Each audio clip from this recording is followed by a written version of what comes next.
اسی کو مجذوب نے بڑے عجیب طریقے سے سمجھایا، کہتا ہے کہ آنے والی کس سے ٹالی جائے گی، آنے والی کس سے ٹالی جائے گی، اور جان ٹھہری جانے والی جائے گی، روح رگ رگ سے نکالی جائے گی، تجھ پہ ایک دن خاک ڈالی جائے گی۔ تیرے جبریل امین نے بدعا کر دی، الہ العالمین ہلاک ہو، برباد ہو، تباہ ہو جائے وہ آدمی جس کی زندگی میں رمضان کا برکتوں والا مہینہ آئے اور پھر بھی اس کی نجات نہ ہو، وہ رو دھو کر اپنی نجات نہ کرائے، استغفار نہ کرے، درود پاک نہ پڑھے، قرآن کریم کی تلاوت نہ کرے، روزے نہ رکھے، تراویح نہ پڑھے، یہ تمام نیکیاں کر کے اپنی بخشش کا سامان نہ بنائے۔ جبریل کہتا بددعا کرتا برباد ہو جائے، ہلاک ہو جائے، کالی کملی والے نے اس پر بددعا پر آمین کہہ دی، ہو جائے۔ دوست صلی اللہ علیہ وسلم نے فرمایا جمعے کا دن قیامت کی نشانی ہے، قیامت کا دن جس دن قائم ہوگا جمعہ ہی ہوگا۔ آج جمعہ تفریح کا دن ہے، آج جمعہ جوئے کا دن ہے، آج جمعہ شراب پینے کا دن ہے، آج جمعہ کھیل تماشا بے حیائی بدماشی کا دن لوگوں نے بنا لیا ہے۔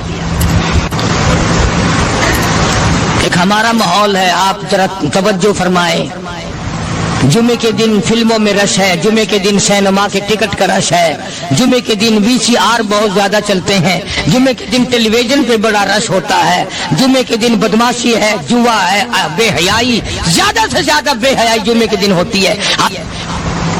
حالانکہ حضور کریم صلی اللہ علیہ وسلم نے فرمایا جمعے کے دن ایک گھڑی ایسی آتی ہے جو مانگو وہی ملتا ہے، جس حال میں کچھ کوئی مشغول ہوگا وہی اس کی زندگی کا مستقل ذریعہ بن جائے گا۔ کون سمجھائے تمہیں؟ کس کے اندر طاقت اور جرأت ہے کہ قوم کے دھارا پھیر سکے اور قوم کے رخ کو پھیر سکے؟ کون پھیر سکتا ہے؟ اس لیے قرآن کریم نے بار بار للکارا اور فرمایا افلم یہد لہم کم اہلکنا قبلہم من القرون، اکڑنے والوں، بدماشی کرنے والوں، بے غیرت کمیلوں، بعد آؤ، جب میرا قہر جوش میں آئے گا پھر ایک دو کو نہیں، پھر بستی کی بستی، ملک کے ملک اجاڑ کے رکھ دوں گا۔ افلم یہد لہم کم اہلکنا قبلہم من القرون،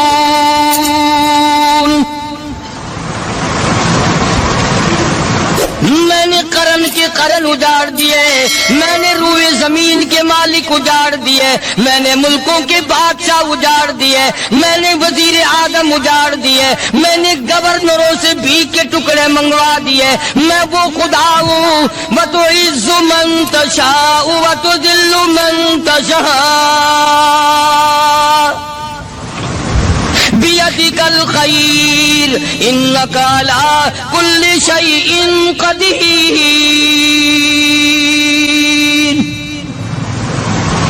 سارا نظام میرے ہاتھ میں ہے، تبارک الذی بیدہ الملک، برکتیں میرے پاس ہے، رحمت میرے پاس ہے، خیر میرے پاس ہے، بھلائی میرے پاس ہے، سلامتی کے خزانے میرے پاس ہے، امن کے خزانے میرے پاس ہے۔ وَهُوَ عَلَى بِيَدِهِ الْمُلْكُ، ملک میں راج میرا، وَهُوَ عَلَى كُلِّ شَيْءٍ قَدِيرٌ۔ ذرے ذرے پہ قبضہ میرا، پتے پتے پہ قبضہ میرا، پہاڑ کی ایک ایک کنکر پہ قبضہ میرا، سمندر کے قطرے قطرے پہ قبضہ میرا۔ تو ہوتا کون ہے اکڑ کرنے والا؟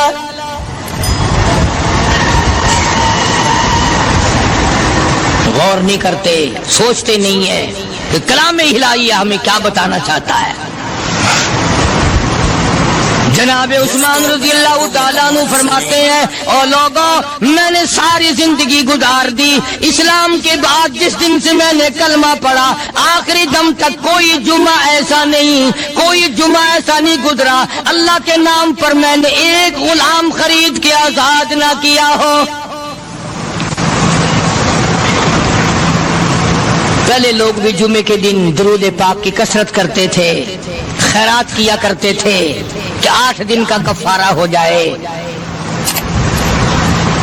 اللہ تبارک و تعالی راضی ہو جائے۔ آج کے دن قیامت آئے گی، نہ جانے میرا کیا حال بنے گا، کن لوگوں میں میرا شمار ہوگا۔ مدنی کریم صلی اللہ تعالی علیہ وسلم کا دربار لگا ہوا ہے، مجلس ہے آقا مدنی صلی اللہ علیہ وسلم کی۔ وہ کتنے مقدروں والے جوان تھے جو اپنے محبوب صلی اللہ علیہ وسلم کی مجلس میں بیٹھتے تھے، وہ کتنے خوش بخت اور خوش نصیبے والے لوگ تھے جو اپنے آقا کے سامنے بیٹھتے تھے۔ حضور کریم صلی اللہ علیہ وسلم نے فرمایا مجھے 3 چیزوں سے بڑی محبت ہے، 3 چیزیں بڑی پیاری لگتی ہیں، 3 چیزیں دنیا میں بڑی مرغوب ہیں مجھے۔ فرمایا ایک نماز میری آنکھوں کی ٹھنڈک ہے۔ سرکار کی پسندیدہ بات سنو، فرمایا نماز میری آنکھوں کی ٹھنڈک ہے۔ جو نماز پڑھتا ہے وہ میری آنکھوں کو ٹھنڈا کرتا ہے، جو نماز نہیں پڑھتا کیا مطلب، وہ مجھے رنج دیتا ہے۔ اور جامع ترمذی میں ایک حدیث موجود ہے، ارشاد ہے حضور کریم سب کہہ دو صلی اللہ علیہ وسلم کا، فرمایا کہ ہر پیر کے دن، ہر جمعرات کے دن ہر امتی کا نامہ اعمال میرے سامنے پیش کیا جاتا ہے۔ ہر امتی کا اعمال نامہ سرکار کے سامنے کر دیا جاتا ہے، تیرے فلاں امتی کا یہ عمل ہے۔ ذرا مسجد میں بیٹھے ہو، قبلے کی طرف منہ کیے بیٹھے ہو، لوگوں سوچو تو صحیح ہمارے اعمال نامے دیکھ کر آقا کو کتنا رنج ہوتا ہوگا، ہمارے کردار دیکھ کر، ہماری روسیائی کو دیکھ کر آقا کو کتنا رنج پہنچتا ہوگا صلی اللہ علیہ وسلم۔ ارے ہم نے حضور کی ذات اقدس کو رنج پہنچایا، پریشانی پہنچائی، تکلیف پہنچائی، پرواہ نہیں کرتے نمازوں کی، نوجوان بھی بوڑھے بھی حج کر کے بھی نماز پڑھتے لوگ، اور اب تو ویسے بھی دانا بینا لوگ ہیں۔ تو آپ نے ارشاد فرمایا کہ میری آنکھوں کی ٹھنڈک نماز میں ہے، 3 چیزیں مجھے پیاری ہیں پوری دنیا میں، 3 چیزیں پسندیدہ ہیں میری۔ سب سے پہلی فرمایا نماز میری آنکھوں کی ٹھنڈک ہے، قرۃ عینی فی الصلاۃ او کما قال النبی صلی اللہ علیہ وسلم۔ فرمایا جس امتی کا یہ دل کرے کہ میں نبی کی آنکھ ٹھنڈی ہو، اسے چاہیے کہ نماز پابندی سے پڑھے۔ دوسرا فرمایا وفادار عورت مجھے بڑی پسند ہے۔ حضور کریم صلی اللہ علیہ وسلم نے فرمایا وفادار عورت، ہائے ہائے ہماری ماؤں سے زیادہ وفادار کون ہوں گی۔ جناب عائشہ صدیقہ رضی اللہ تعالیٰ عنہ فرماتی ہیں کالی کملی والے کے گھر میں 3 مہینے چولہے میں آگ نہیں جلتی تھی۔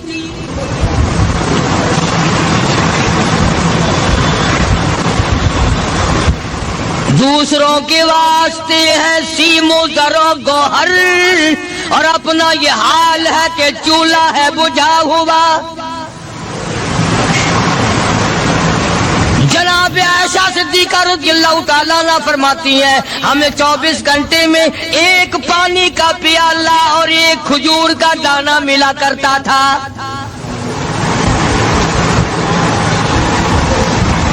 کبھی اپنی ماہوں کی خوراک تو دیکھو، خرچہ تو دیکھو، اور اگلی بات سنو تو حیران ہو جاؤ۔ جناب عائشہ صدیقہ رضی اللہ تعالیٰ عنہ فرماتی ہیں اس پیالے اور کھجور کی قدر بھی تب ہوئی جب وہ بھی نہ ملی۔ پیسوں کو برباد کرنے والوں، بے قدری کرنے والوں، ذرا سوچو تو صحیح کہ کیا گھر ہے محمد عربی سب کہہ دو صلی اللہ علیہ وسلم کا۔ اسی گھر سے خیر و برکت ملی صحابہ کرام کو، لیکن دنیا نہ تھی، بلڈنگ نہ تھی، کوٹھی نہ تھی، بنگلہ نہ تھا، چہل پہل نہ تھی۔ اچھا ایک بات اور آج یاد کر کے لے جاؤ، یہ تو مجبوری ہوئی نا، یہ تو ایک مجبوری ہوئی، پریشانی ہوئی، محتاجی ہوئی کہ پانی کا 1 پیالہ اور 1 کھجور کا دانہ ملتا تھا۔ اور اگلی بات سنو تو حیران ہو جاؤ، مجبوری اور چیز ہے، اختیار سے کرنا اور چیز ہے.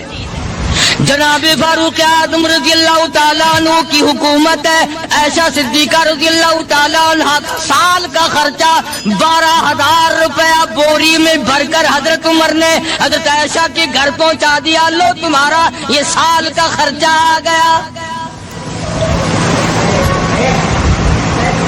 سال کا خرچہ حضرت عمر رضی اللہ تعالیٰ عنہ نے جناب عائشہ صدیقہ رضی اللہ تعالیٰ عنہ کے پاس بھیجا.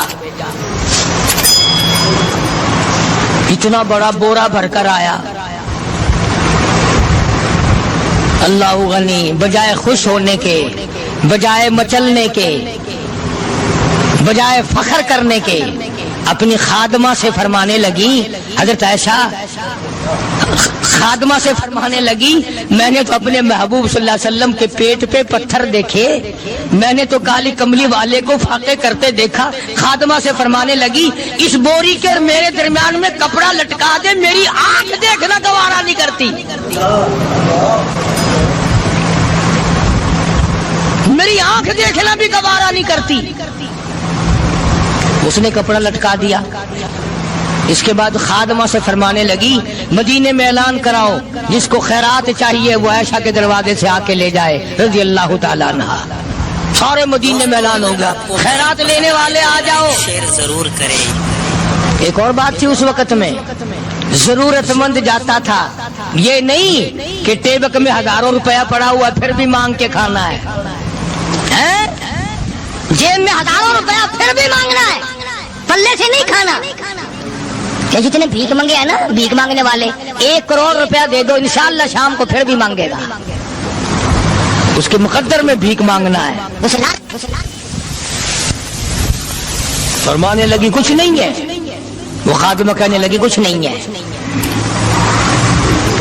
اب وہ خادمہ کہنے لگی کہ اگر 1 ٹکے کا گوشت منگوا لیتی تو تم بھی اپنا روزہ کھول لیتی گوشت سے، میں بھی کھا لیتی. کیا جواب دیا اما عائشہ صدیقہ رضی اللہ تعالیٰ عنہ نے؟ فرمانے لگی اب تانا دینے سے کیا فائدہ، تو نے اس وقت یاد کیوں نہیں دلایا؟ اس لیے میں نے یہ واقعہ سنا دیا کہ پہلی بات سن کر کے تو آپ لوگوں کے دل میں بھی یہ بات آئی ہے نا کہ جی مجبوری ہے، چوری تو وہ کرنے سے رہی بیچاری، پریشانی جو ہوئی، غربت جو ہوئی، تنگی جو ہوئی، چلو پانی کا پیالے پہ گزر کیا. اور نہیں، یہ حضرات اختیاری بھی فاقہ کرتے تھے. اب 12,000 آیا اور افطار کرنے کے لیے چھچوا رہے، کھجور بھی نہیں.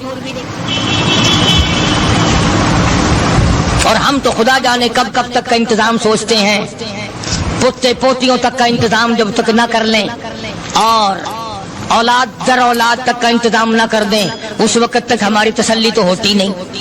اسی کو مجذوب نے بڑے عجیب طریقے سے سمجھایا، کہتا ہے کہ آنے والی کس سے ٹالی جائے گی، آنے والی کس سے ٹالی جائے گی، اور جان ٹھہری جانے والی جائے گی، روح رگ رگ سے نکالی جائے گی، تجھ پہ ایک دن خاک ڈالی جائے گی.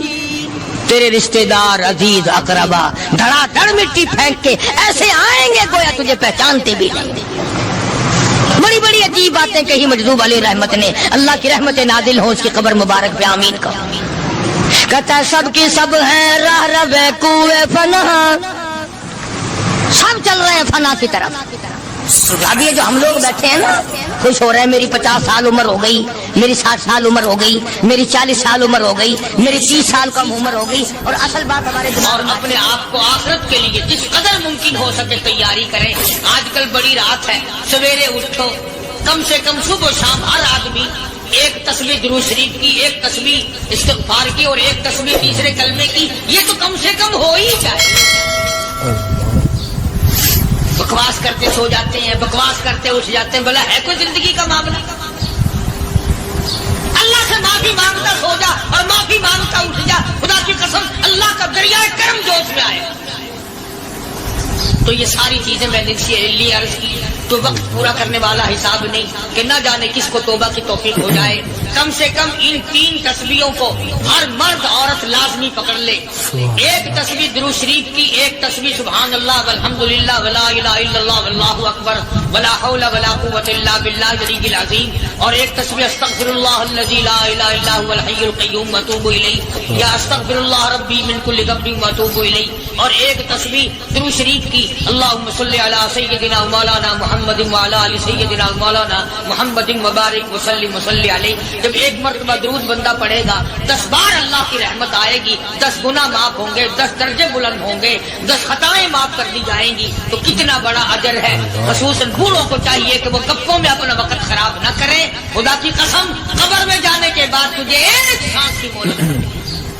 پر مجھے اس بات کا افسوس ہے کہ آپ لوگ پورا مضمون سننے کی کوشش نہیں کرتے، بلکہ بعض لوگ بالکل اخیر میں سر سے، ایک ہے جمعے کی فضیلت حاصل کرنا، ایک ہے جمعہ پڑھنا، ایک ہے سیرو نہاونا. اس میں بڑا فرق ہے. ایک ہے سر سے اتارنا اور ایک ہے اس کی فضیلت کا حاصل کرنا. حدیث پاک میں آتا ہے کہ جمعے کے دن فرشتے دروازے پہ کھڑے ہو کر کے حاضری لگاتے ہیں. ہاں، اللہ وسائل مل کی ٹیکسٹائل مل کی حاضری کا تو پتا ہے، مسجد کی حاضری کا کوئی پتا نہیں. اگر دیر ہو جائے تو وہ گیٹ کیپر واپسی کر سکتا ہے. اگر دیر میں آیا تو یہ فرشتہ نہیں کہتا، وہ لانتی ہوا پیچھے سے. بہت مدت کی بات ہے، علامہ یوسف بن نور رحمۃ اللہ علیہ زندہ تھے. میں کراچی تھا تو حضرت نے مجھے فرمایا کہ جمعہ ہمارے یہاں پڑھا دو. اب کے میری والی وہ جمعہ پڑھاتا تھا ان دنوں میں. تو میں جب گیا تو ہم ایک چھوٹے سے دروازے سے داخل ہونے لگے. ایک پٹھان کہنے لگا پرلے دروازے سے چلو، میں بھی ادھر سے جاتا ہوں. میں نے کہا کیوں؟ کہنے لگا فرشتہ ادھر رجسٹر لیے کھڑا ہے، تم ادھر سے گھس جاؤ گے تمہارا حاضری نہیں لگے گا.